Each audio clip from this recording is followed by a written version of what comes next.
Hi everyone, welcome back to my channel. So right now it's 5 p.m.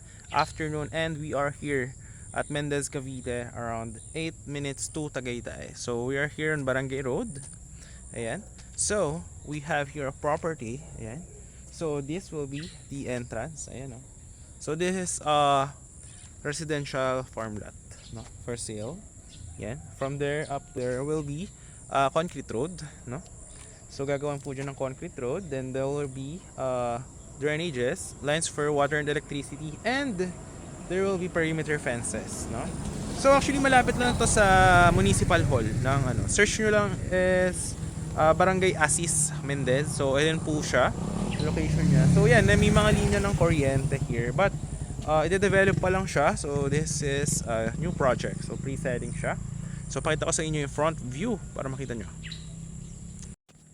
Alright guys, so that is the property. Ayan. So makikita nyo guys, ito yung Barangay Road. Ayan. Pag diniretso nyo yan, that will be going to highway. But mas mabilis dito if you want to go to Tagaytay. Diretsuhin nyo lang yan. It's around 8 minutes. Pag kumanan kayo doon, is going to City Hall of Mendez naman. Municipal Hall, I mean. So this will be the entrance of the property from that point up to this one. Yan yung magiging concrete road niya. Yan. So dadiretso yan papunta doon. So yung mga available lots natin dito is around 7 lots. 300 square meter yung mga cut. Yan. So makikita nyo doon hanggang doon yan sa diretso doon. Ayan. So para ma-appreciate nyo muna siya is I will show you yung drone shot para makita nyo yung aerial shot ng property if gaano siyang kalaki. Alright?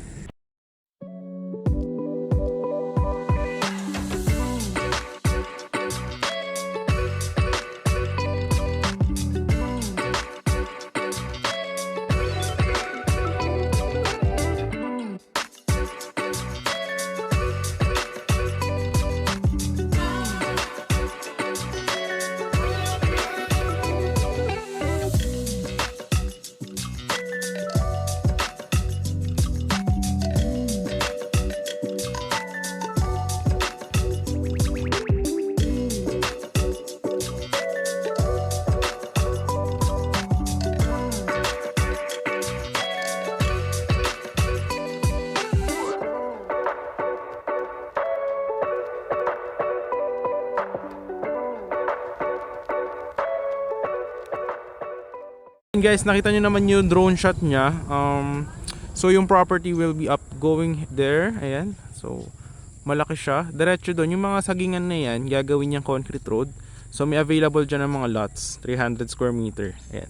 So may inner and corner lot. Tapos upon development is yan, magkakaroon siya ng concrete road, drainages, lines for electricity. Yan, may mga ganyan siya. Tapos any house design siya upon full development.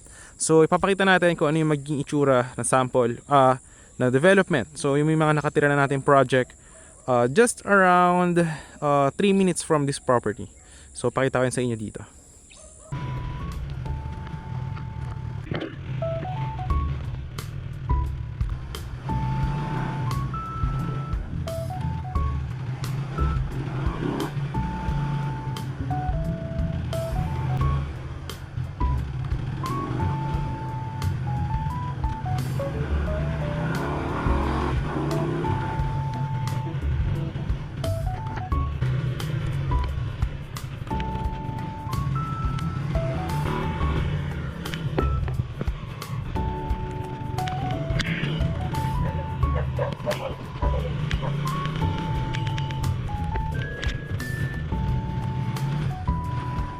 Yes, ito yung isa sa inikutan natin na katabi lang nung project natin na bagong open.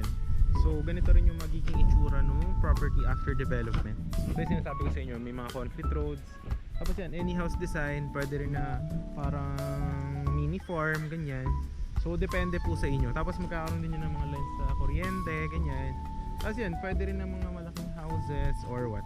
So yan, mga ganyan. Pwede nyo rin bakudan, tapos lagay ng mga halaman. So depende na po yan sa inyo. So yan, actually dito katabi niya lang din tong yung project namin na yun na bagong bukas. So dito is yung mga client na kumuha dati, yan, natapos na kasi yung development dito. So yan, dito na sila nakatira. So actually mga ano lang to, mga actually 7 minutes to Tagaytay. Yung sa property kanina, mga 10 minutes. Kasi mga 3 minutes from the property going to this one. So,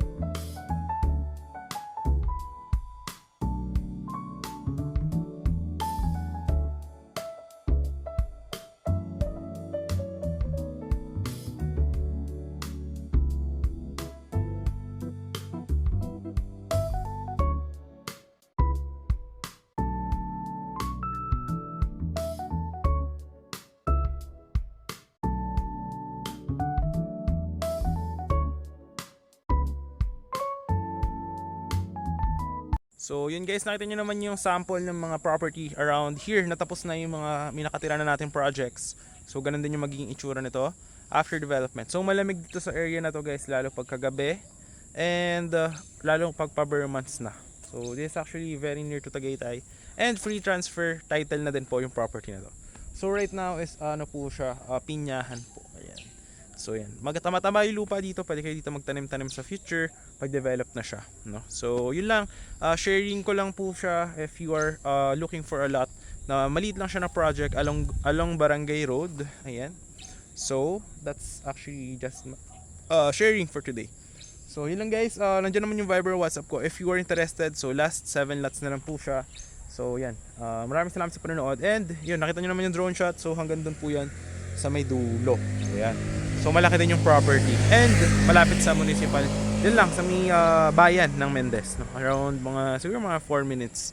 So yun lang guys, maraming salamat sa panonood. Bye bye. And